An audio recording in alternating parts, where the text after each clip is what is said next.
Well, hello and welcome back. My name is Marianne Walker, and today we're going to be talking about how to emotionally process using the RAIN technique by Tara Brach. I absolutely love all of Tara's work.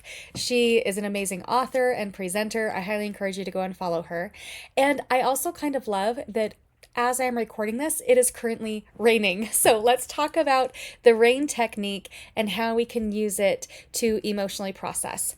This RAIN technique, it is an acronym that stands for Recognize, Allow, Investigate, and Nurture. And it is a technique for mindfulness and self-compassion. And it really does help with the emotional processing. It helps us to break free of patterns of self-judgment, as well as an over-identification with our emotions. If you are an empath or a highly sensitive person, you know exactly what I mean when I talk about over identifying as a specific emotion. So this kind of helps us to create a little bit of space between ourselves and the emotion that we're experiencing so that we can move forward more productively and more mindfully. There was a story circulating on social media recently where they were talking about the idea of a cup spilling over. So essentially, it was a teacher asking a student. They said, okay, so imagine that you're walking around and you bump into somebody. What is it that you're spilling? And the student said, well, I guess since I have tea in my cup, I've spilled my tea. And the teacher said, yes, you will spill whatever it is that's in your cup.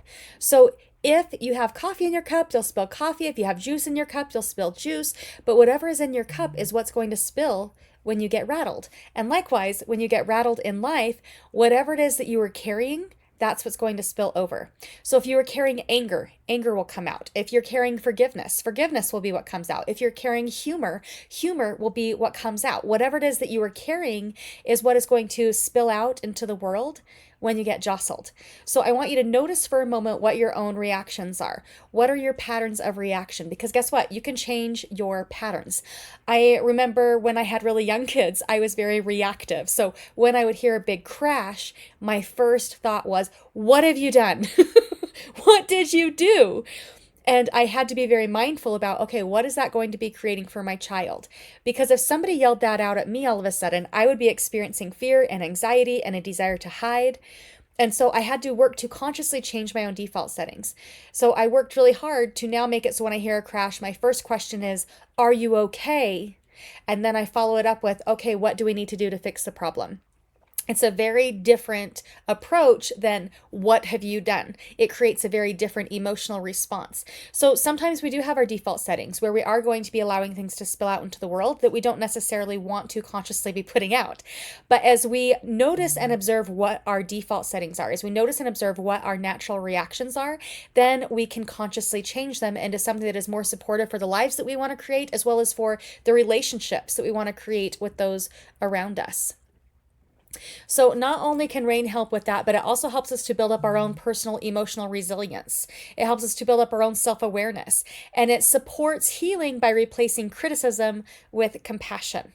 The rain technique is super simple. We're going to get into it in just a moment, but it's especially helpful for the helpers and the healers and the highly sensitive people that listen here on the podcast, because it can be really easy to become consumed by other people's emotional states. And so rain can help us to differentiate self when we are experiencing that overwhelm, when we find ourselves being triggered by different situations. So first we're going to kind of break down what is rain, what does it look like, what does the acronym mean, and then I'm going to share a few specific examples about how you can apply it to your day-to-day life. So first, then R is for recognize. It's recognizing what is going on. It means consciously acknowledging the thoughts, the emotions, and the physical sensations in the present moment. It's practicing that presence and that self-awareness. When we find ourselves emotionally triggered, we're activating our fight or flight response, and that means our prefrontal cortex has now gone offline. We are now reacting rather than acting consciously. So taking that time to come into the present moment and to recognize what's going on for us, what's happening for me in my body, what emotion am I experiencing, what thought is creating this emotion for me, it can really help us to kind of keep that prefrontal cortex online and also help us to break free of any limiting beliefs or any reactionary behaviors. So for example, if you're feeling really anxious about an upcoming conversation, then take a little moment to recognize the tightness in your chest, the racing thoughts, or the fear of rejection. Practice mentally noting what's happening for you by silently saying, okay, this is anxiety. Give it a name. Notice what is happening for you. That, okay, I am experiencing anxiety. when I'm feeling anxiety, I feel a tightness in my chest. My throat feels constricted. It's harder for me to breathe. I can feel myself getting hot. Notice what happens for you when you are experiencing that anxiety. So that's the R, is just recognizing what is happening and being fully present with it and giving things a name. The A stands for allow. This is just allowing your experience to just be there, just as it is. Once we allow things to be as it is, then we can change it. Oftentimes people struggle with the allowing because they think, no, but I don't want to feel anxiety. I don't want to experience depression. They're going to resist it. But what you resist persists. So practice even allowing just 90 seconds to see what it feels like in your body. I also want to remind you that your body is going to react very differently when you're saying yes to something versus when you're saying no. And this is something that Tara talks about in her book, Radical Acceptance. It's a great book. I'll link it in the show notes. But something she talks about is just practicing saying yes to your current experience. So notice for yourself, if I am telling myself, no, don't be anxious, don't be anxious, don't be anxious, it's kind of like somebody telling you don't think about pink elephants. It's going to be, oh no, now I can't think about anything but pink elephants, right? You're going to be focusing more on resisting the anxiety. But if you can say, yes, I am feeling anxious, you're not saying that, yes, I'm going to be experiencing anxiety forever, but you're just acknowledging that for right now, I am experiencing anxiety. For right now, I am feeling these sensations in my body. Yes, I am experiencing this. And just by acknowledging what is, it can help us to let go of that resistance. Allowing just means letting your thoughts or emotions exist without resisting them or without trying to fix them, and it helps to reduce that inner conflict. So, for example, if self-doubt arises, instead of pushing it away mentally, then you might whisper, it's okay. This is part of being human. This is going to pass. Right? Sometimes when we're struggling with allowing, it's because we have the assumption that today is forever. If I allow this, I'm going to be in this state forever. But the opposite is actually true. As you allow it, it can help you to move through it so that you can move into a more productive emotional state. So when a difficult emotion arises, just take a deep breath and tell yourself, I don't have to change this feeling right now. I can just acknowledge what is. Give it a name. Acknowledge what it is that you're experiencing in your body and just allow that emotion to be there, even if it's just for 90 seconds. Okay, I stands for investigate. So this is investigating with interest and with care. Investigation, it involves bringing curiosity into your experience. Curiosity is such a superpower. We really underrate the power of curiosity. But it's bringing curiosity into your experience rather than judgment. For a lot of us, our default setting is that self-judgment. So see if you can recognize and allow that self-judgment. Recognize, oh, right now I am self-judging. Once you recognize and allow it, then you can step into that investigative state, and that curiosity is to, oh, isn't that interesting that I'm judging myself instead of getting curious? Now you've switched into curiosity mode, which is significantly more empowering. So for this investigative stage, then ask yourself, okay, what is this emotion trying to tell me? What is coming up for me? Oftentimes, the messaging of the emotion is maybe not really conducive to the actual experience. So your body might be reacting on its default setting that, oh no, I've been kicked out of the tribe. There is a saber-toothed tiger coming to attack me. I'm out of the cave. I am exposed. I am not going to live through this, right? That's kind of what your body might be saying. But as you really sit with it and can introduce that curiosity and that investigation, then that's when you can bring your prefrontal cortex back online, where your mind can say, okay, my body is reacting in a very significant way right now, but I can see that right now I'm safe. Right now I'm just listening to this podcast. Right now I'm safe in my room. I'm actually all alone. Nobody's trying to hurt me. But that curiosity can help you to just experience a little bit more safety there. Journaling can also be really helpful here. It can help you to really think things through and take a moment to pause and really assess if what your body is telling you is actually true or not, if your thoughts are true or not. So journaling can be really helpful for that. Of course, coaching can be helpful for that. And also just placing a hand on your heart can help you to kind of just guide a bit more of that exploration. It's like approaching it like you would a friend, like, hey, it's okay. I'm right here with you. Let's work through this together. It's helping you to step out of identifying as that emotion and instead be the one who is navigating the emotion. It's stepping into that empowered state. Okay, so then for the N stands for nurture. And this is nurturing with self-compassion. So this final step then is offering yourself that kindness and that care, just like you would if you were engaging with a friend. For example, if you're experiencing shame, then you can offer yourself some reassuring words. For example, okay, it's recognizing and allowing, right? Okay, right now I'm experiencing shame. And I also recognize I did the best that I could with what I had in the moment. I'd probably do things differently in the future, and I can love myself enough to let myself change and to let myself grow. But I'm going to love myself right now that, hey, I really was doing the best that I could in the moment. So that's kind of just a brief overview. Now I want to give you some very specific examples about how to put this into practice. Okay, so remember, it's recognize, allow, investigate, and nurture.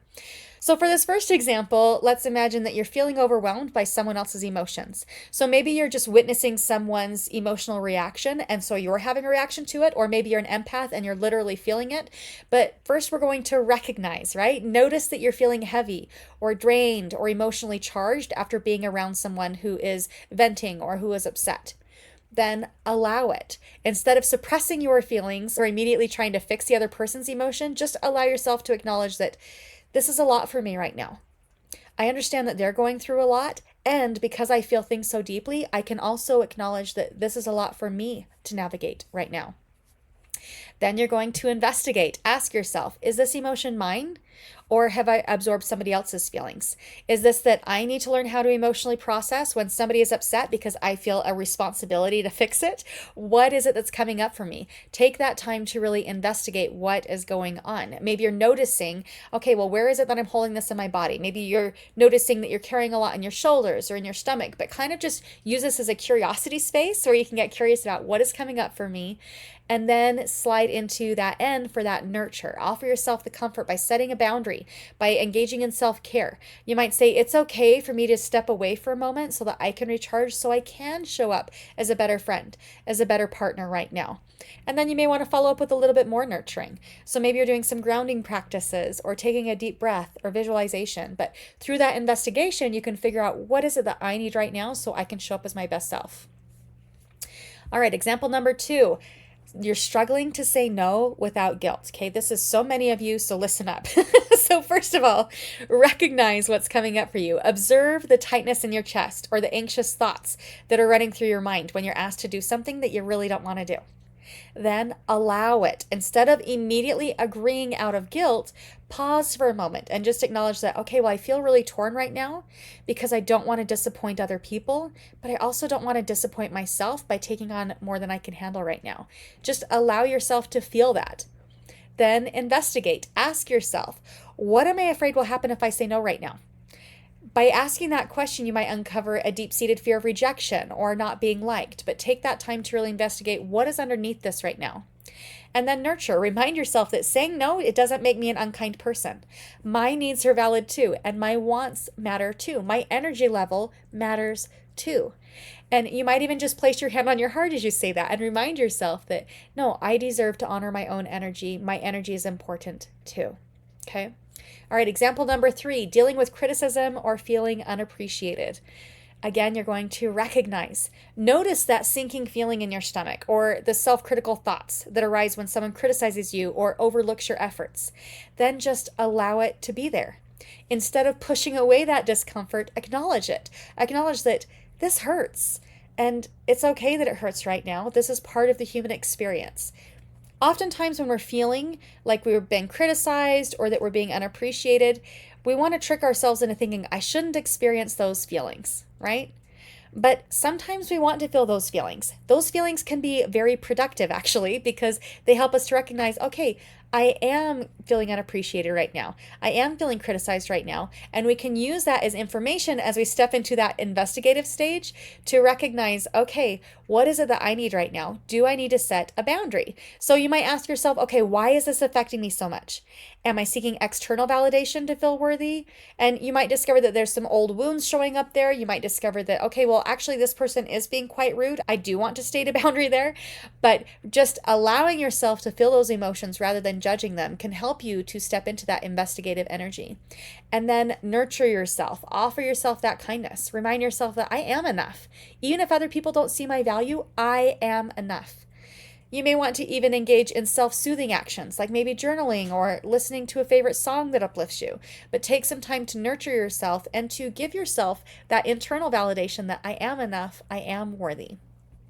All right, and then my fourth example is coping with emotional burnout from helping other people. Again, recognize, notice that exhaustion, notice that irritability, notice that resentment when you've given too much, and then just allow yourself to feel it free of judgment. We oftentimes want to make ourselves feel even worse when we're feeling bad. So not only are we feeling burned out, but now we've also added self-judgment on top of that because no, I shouldn't be feeling burned out because I'm the one that said yes. And now this is all my fault. And what's wrong with me, right? So just allow it free of self-judgment. Remind yourself that, okay, I can see now that I've been overextending myself, and it's okay that I feel this way when I've overextended myself. That's good information for me to have. Then you can investigate. What is it that I need right now? You might realize in that moment that, okay, I need a little bit of solitude right now. I need to practice saying no. I need a bit more fun and levity. I need a little bit more appreciation. Whatever it is that's coming up for you, just investigate that and identify your needs so you can be more proactive about getting that need met. And then nurture. Give yourself permission to rest. Give yourself permission to say no. You might tell yourself, taking care of myself, it allows me to show up more fully for other people later. And I can show up for them free of any resentment. A lot of people that I work with, they really want to show up for other people, but once that resentment creeps in, it makes it really hard to show up in the way that you want to. So it is a kindness to take that time to nurture yourself. So just in summary, why is RAIN helpful for healing? It helps us to break patterns of self-judgment and over-identification with our emotions. It helps us to build emotional resilience and self-awareness. It supports healing by replacing criticism with self-compassion. So your challenge for this week is to try using this RAIN technique when you're feeling stressed or overwhelmed. And maybe even want to journal about your experience. Write out the acronym and fill it in. And notice if you have any shifts in how you relate to yourself and your emotions as you do this practice. And honestly, this RAIN technique is so powerful. I encourage you, if you feel led to try it out just once a day. Maybe that's how you choose to journal this week, is you just do one RAIN technique where you're recognizing what's coming up for you. You're allowing it, you're investigating it, and taking that time to nurture self and see what shifts for you. If, as you've been listening, you recognize that one of the parts of this acronym are a little bit harder for you to do, for a lot of us, it's just recognizing what's coming up for us and recognizing what it is that we do and do not have control over, right? Especially when we're reacting to other people's emotional states, it can be really hard to even recognize, wow, what is coming up for me? We have been so conditioned to be in tune with other people's emotional states that we've lost touch with our own. So if you would like some help and support recognizing what is coming up for you so that you can make those changes and step into your own self-empowerment, come and work with me. Check out the show notes. I have a link there where you can book a free 20-minute consult call. We can just chat. We can see if we might be a good fit for each other, and I can let you know about my coaching packages. So come and check that out. I would love to work with you. All right, well, I hope you have a great week, and let's talk soon. Bye now.